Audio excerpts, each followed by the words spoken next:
It's time for Futures in Focus. Oil climbing as a Saudi production cut coincides with political tensions in the Middle East and Venezuela. Let's bring in Larry Shover of SFG Alternatives. He's live at the CME. Larry, talk to us about oil's prices move today. Is it largely on the back of the Iran sanctions, or what else is the driver here? You know, I think that's part of it. The surprise production cut in Saudi Arabia. We have over the weekend the Venezuelan president allegedly a target of a drone attack. We have war games going on in Iraq, et cetera, et cetera. That combined with the fact that there's a little bit of peace in the market right now, a little bit of a risk-on tone. The oil market's definitely not catapulting. It's just making up some lost ground that it lost yesterday. So how high do we go? We're at 74 on the Brent crude contract.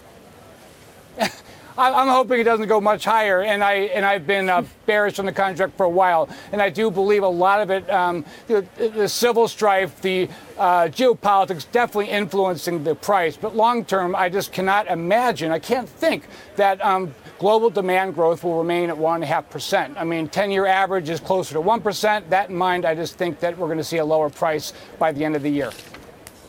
How much is dollar weakness today factoring into all of it as well, Larry? I think it's a little bit. I think it's just putting people at ease, especially against the RMB. Realize right now that China's FX reserves came out better than expected. The Shanghai Composite had a wonderful night last night. That said, it just leveled off the dollar a little bit. And we all know that when it comes to the European currencies, the dollar is following the Bund yield. So that in mind, not moving a whole lot. If you believe in American exceptionalism in the economy, then the dollar will go higher. Otherwise, like me, I think there would be a time when we're going to see the dollar retrace some of its steps from the past 12 months. Does it seem to be retracing anywhere versus the Turkish lira at the moment, though, Larry? One you've been keeping an eye on? Well, the euro, that's a tough one because just think when Bund yields were 80 basis points in February, that's when the euro-US hit its high. In May, hit its low when Bund yields are 25 bips.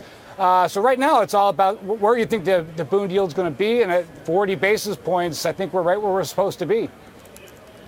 And let's talk about haven trades at the moment, because it's interesting. We've got a real risk-on mood to the market, as you say, following from China, spinning into Europe, going into the US. But we're actually seeing what is usually the haven, that is gold, actually once again not performing its role as a haven, and it's on the up as well.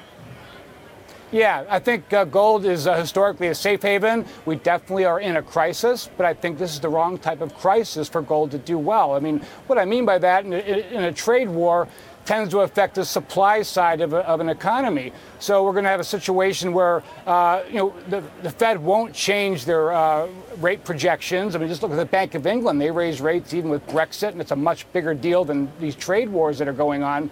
And the fact of the matter is, it could be both inflationary and recessionary, which is both bad for gold. So I think with that in mind, gold is very lackluster, acting more like a metal than it is a safe haven.